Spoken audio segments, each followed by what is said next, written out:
today's episode, we're just gonna do past events by three different Japanese promotions. The first one is from a promotion I never heard of. It's called Hard Hit. This one was created by Hikaru Sato, a wrestler I've seen so far in All Japan Pro Wrestling. This one has a mix of UWF rules, that MMA, that sort of stuff, which is pretty cool. But also we got DDT Pro Wrestling from last August for Summer Vacation 2021 with two title matches.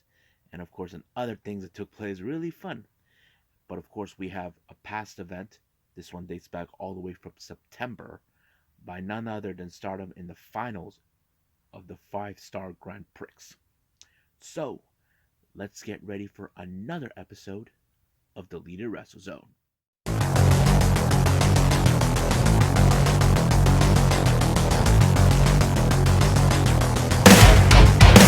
Are you ready? Get up, get up! Get up, get up! Get up, get up! Get up, get up! Get up, get up! Get up, get up!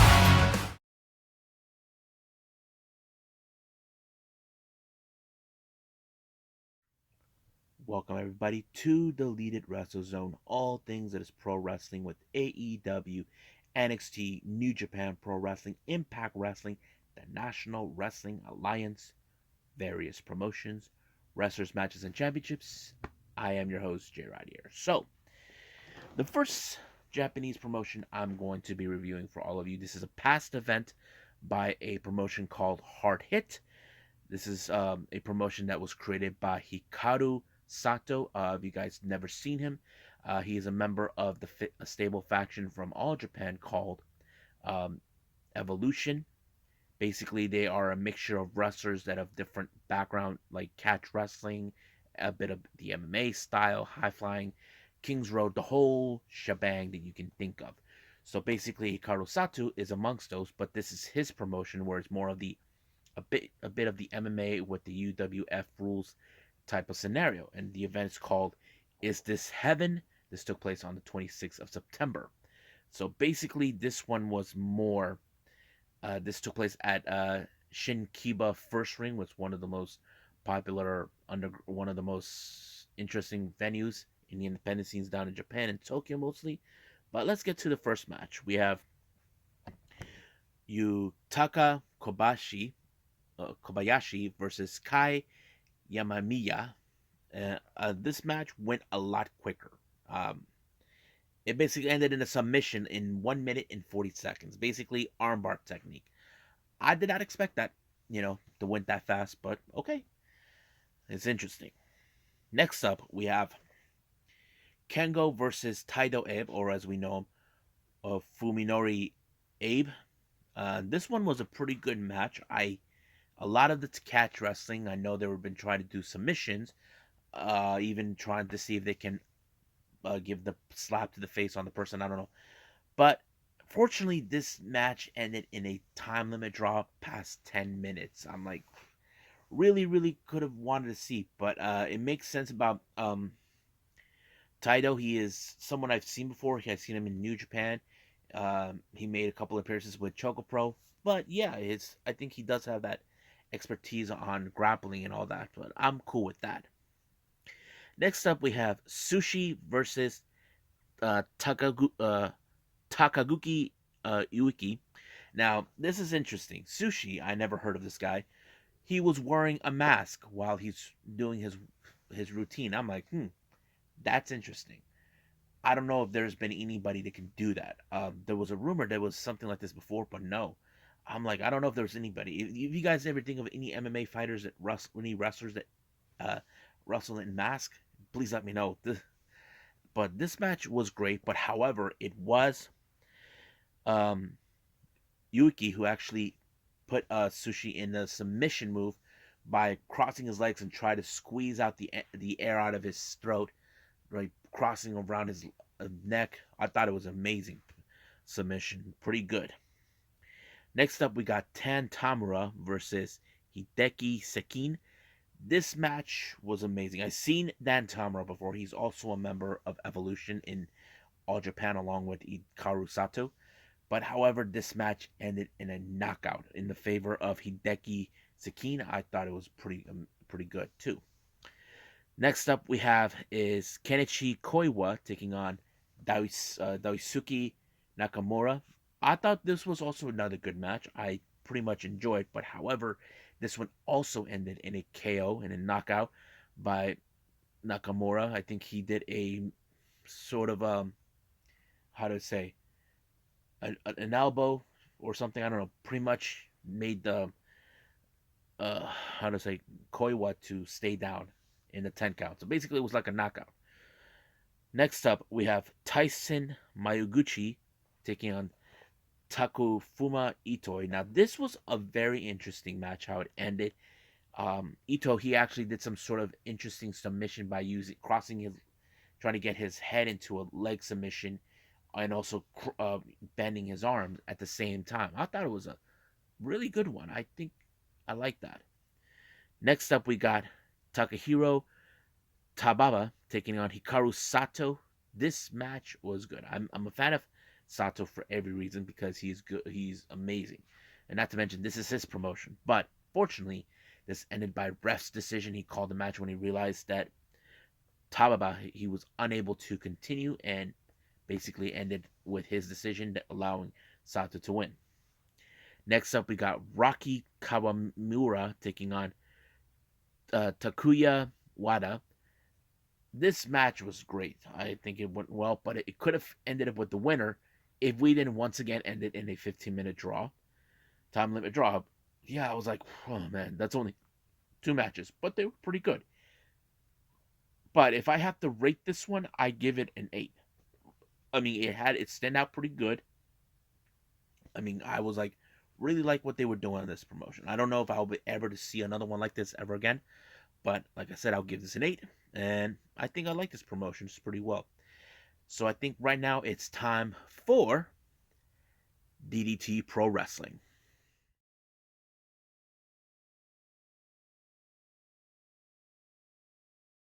Okay, so this DDT event took place back on August 15th in Corkin Hall. This one is from the Summer Vacation 2021.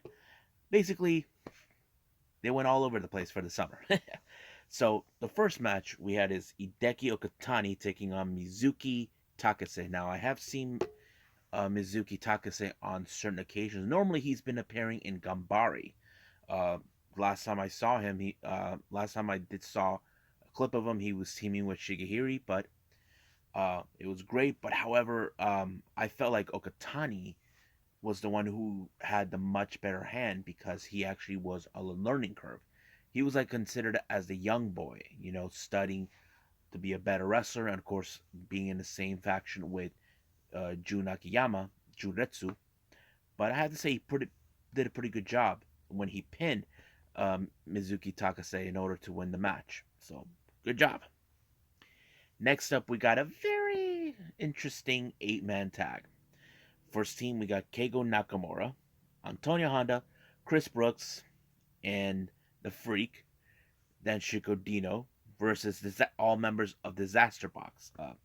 Kazuki Irada, Naomi Yoshimura, Toro Washu, and Harashima. Now, keep in mind, when it comes to Disaster Box, there's always that one person that always yaps, and that is Irada. The reason he does this, he acts like he's the bigger star, despite that the other members are like trying to tell him to cut it, or they just don't get involved whenever he needs someone to tag. So the match went up to 40 seconds, all thanks to Irada. It was all his fault because he couldn't stop yapping. But however, apparently the general manager decided to restart the match because he does not like how matches end in that quick. He wants a real match. So the match was restarted. So the outcome was a bit more longer than ever. But to my surprise, I couldn't be surprised at all that it was Irada who picked up the victory when he actually pinned Keigo Nakamura. I'm like, yeah, the guy who yapped from the start now wins the match. But of course, everybody took off while he actually did his little dance routine that he normally does, which was fun. I mean, Irada's a real fun character. I just enjoy how he plays that guy. Like he's cocky, he's arrogant. They try to tell him to knock it off with the dance crap, but he is who he is. Next up, we got an interesting tag team match. We got Yukio Naya teaming up with Yuki Ino, taking on Shenshiro Tagagi and Shiro Koshinaki. I thought it was a very interesting match, but I was like thinking in the back of my mind, this one was gonna go to Tagagi because he's the veteran. But however, somehow both Yukio and Yuki got the upper hand when they pinned Shorty in this one, basically allowing them to win the match. So basically now they're becoming more of a up there, much reaching the upper top of the food chain, but they still need to work their way up. So I like to say that. Next up, we got an interesting six-man tag team match. We have what's his name? Where am I? Oh, yeah.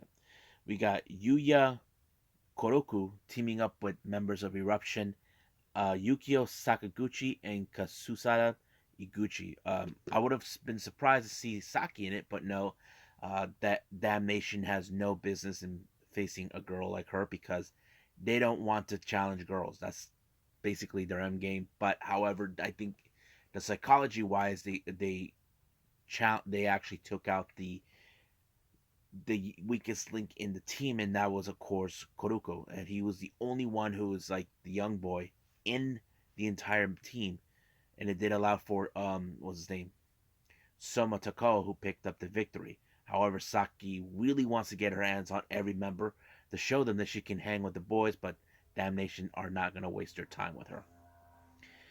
Next up, we got a tag team match with the other members of Damnation. We have Mad Polly and Daisuke Suzuki taking on Akito and Yuki Ino. Now, keep in mind in this one, Daisuke Suzuki beating what's his name, Yuki Ino for the Universal title, and basically he's trying to show him that you're a loser, that sort of thing. But my surprise, I could not expect that Akito was the one who picked up the victory. In recent months, since All Out broken up, he somehow was able to pin Mad Polly for the victory. But however, that Sasaki decided to take his frustrations out on Yuki Ino, in, Yuki in order to show him who's boss, that he's not messing around. So they left them bleeding in the middle of the ring until the other members of 37 Kamina showed up. Uh, our next match is a championship match. This is the DDT Extreme. What was it? Extreme Championship in a hardcore judo match. Now you probably say to yourself, "Wait a minute, J-Rod, did I just heard that the DDT Extreme in a hardcore judo match?" Yes, basically the idea what's going on. One fall will be judo, the other would be hardcore, and then the other combination of both. And this one was between Mao of 37 Kamina taking on Shinya Aoki. Now, Mao has a background in judo and martial arts, from what I can understand. So he won the first round in a straight up judo match. Second round, it was a Aoki who won it. I was surprised that he did it because hardcore, I don't think it's his forte, but somehow he made it work. But the final round was very crucial. Apparently Aoki put Mao in a through a table in order to win the match. I was like, whoa. I have to say I give Aoki credit because I never seen him in hardcore matches ever, but he did a good job. Now our next match is for the KOD Tag Team Championship. We have the champions 37 Kamina, Shun Katsumata, and of course Konosuke Takeshita taking on Juretsu, Yusuke Okada, and of course the leader Jun Akiyama. So this was a very interesting timing because, as you know, previously Jun Akiyama lost the KOD Openweight title to Takeshita. Now this one is more like maybe a little payback, but I have to say it was a pretty good match. But however, Okada had to prove himself that he belongs in the faction. He was one of the few newer people that they brought in about months prior to that. But he pulled his worth. But however, it was Katsumata who picked up the victory with the 450 splash. in order to retain the titles. I thought it was a pretty good match. So what I thought about this show, it was pretty good. I like it. I'll give it a solid 8 on this one. There were some good moments. I enjoyed, especially Hirata being a cocky that he's always in. But it was good. I like it. So I think that's pretty much it. What we got for DDT Pro Wrestling. I believe it's time for the number one Yoshi promotion, Stardom.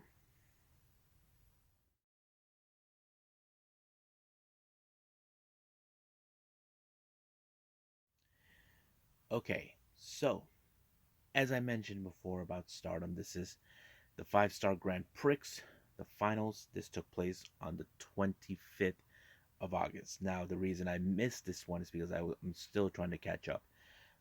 In this particular time during the tour, during the tournament, uh, there's been a lot of good moments. Not to mention, Cosmic Angels gained a new member, but that's for another time. So, they did not show a specific match that was part of the Red Star block. This one had Momo Watanabe, and I forgot who was the opponent, but she particularly won that match. So there were four to go that they started out. The first one was Hana no Mina Shirakawa versus Natsupoi. Now these two have been familiarized with each other before. They have challenged each other. I thought this match was really going to go straight to Natsupoi, but however, it did not. Somehow Mina managed to outsmart her during countdown in order to win the match really smoothly. So basically, she may have not have won by submission or pinfall due to the fact that Natsupoi is in fact a high speedster, but she was able to outsmart her this time. The next match is, of course, Fukigen Death versus Saki Kashima. Both these women are part of Odatai. So basically, it's anything go. But as you know, Fukigen Death is one of the best high speedsters in her time, and she always finds ways to sneak one out without you noticing. But however, it was her who was able to pick up with the roll up on Saki Kashima, and of course, it was a nice friendly competition between them. Now, this next match is a real fun one. This one was Himeka versus Koguma. Now, if you guys know Koguma, she is a really fun person because all she does is trying to get into the heads of her opponents, not like mess with them, but have a little smiley in their face. She does this with the bear and gets them to sing and dance.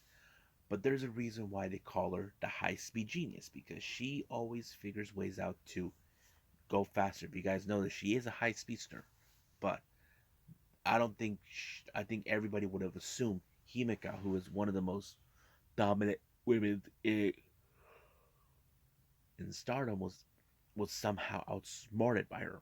I was shocked, but she pulled it off.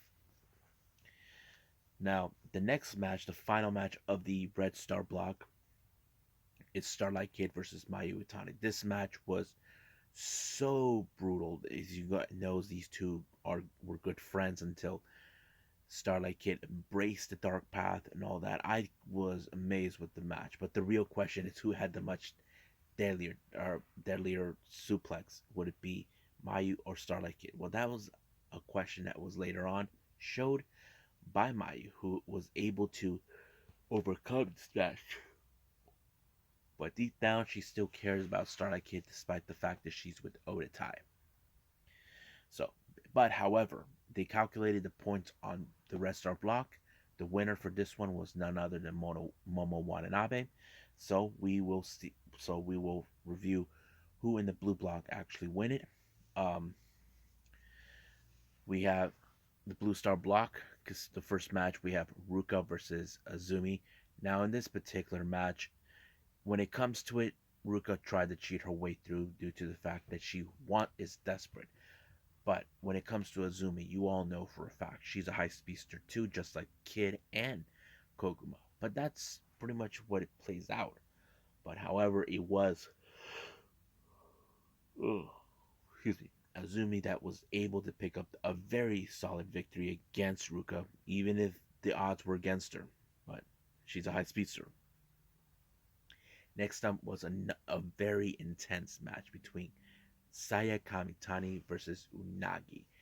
Sayaka. So this is one of those matches that many fans can say these are almost the same. They're a bit of the wild cards in their own groups, and I was like so appalled. But it was Unagi who picked up the victory. This was really a disappointing loss for Saya, but she'll do better.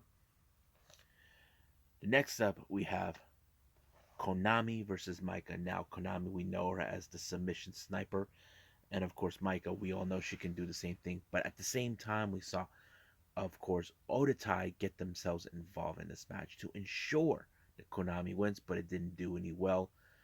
But in every way, Maika did not give up. She did not know the meaning of it.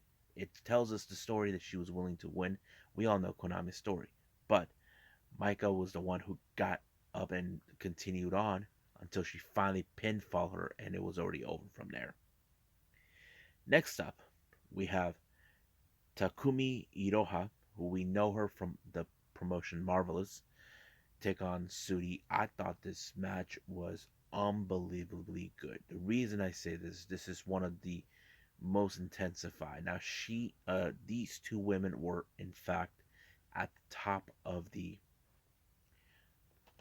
tournament. Basically, one of them would have succeeded in every aspect. Excuse me.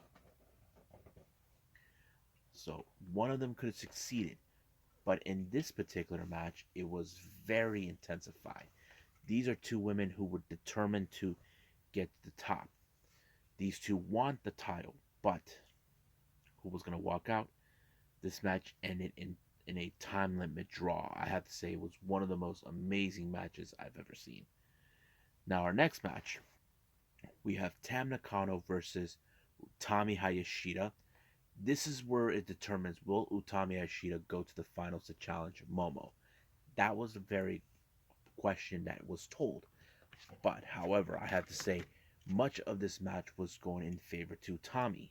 But somehow Tam Nakano was able to overcome every hit that Utami pulled out on her. Every stop, every submission, every move.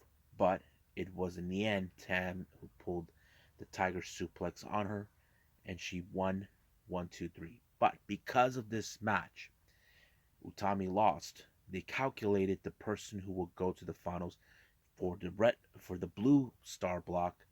It was none other than Sudi. So this is a very interesting match. Now Momo has never ever won the red belt ever, so she wants to have a shot of that. So she knows this is what it takes. Now for Sudi, if you guys know her story, her dreams was to win this title even when her mom was still alive, and now she feels like this is her moment. And these two women are fighting for that opportunity, and I think that match tells it all. And I think this final between Momo and Sudi told it. I mean, it was so brutal. It had a lot of striking kicks. I was like, whoa. Everything, even submission moves, I'm just blown away by this match. But however, it was Sudi who did the kick right on the face to Momo in order to win the match, allowing her to be in to receive the briefcase with the contract to challenge for the red belt.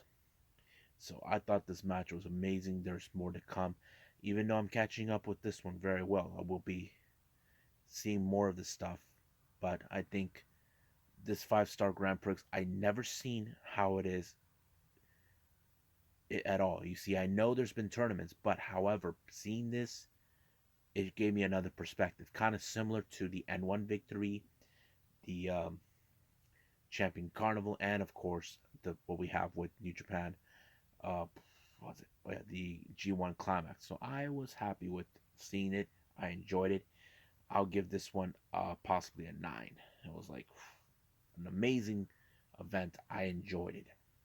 So I think that's pretty much it. I think it's time for me to call it a day. Well, I hope you guys enjoy me reviewing Hardhead, DDT, and Stardom. So basically, I'm still trying to catch up with everything else. There's still more to catch up with other wrestling promotions I never seen, and there's those that I have seen, but I never followed up to it. I enjoy doing this because they give you guys a good perspective of If there's any good wrestling shows you definitely will love to watch, to keep an open mind for everybody. But right now, coming up, we do got day two with Choco Pro 192. I'm still trying to decide if what to put with it. I will be making another upload after this one with Choco Pro and another one. It's still undecided, but I'll keep you guys surprised. So, right now, I believe I'll see you guys in the next DWZ time. Same DWZ channel. I must bid all of you adieu. So, goodbye. Mwah. And have a nice day. Bang.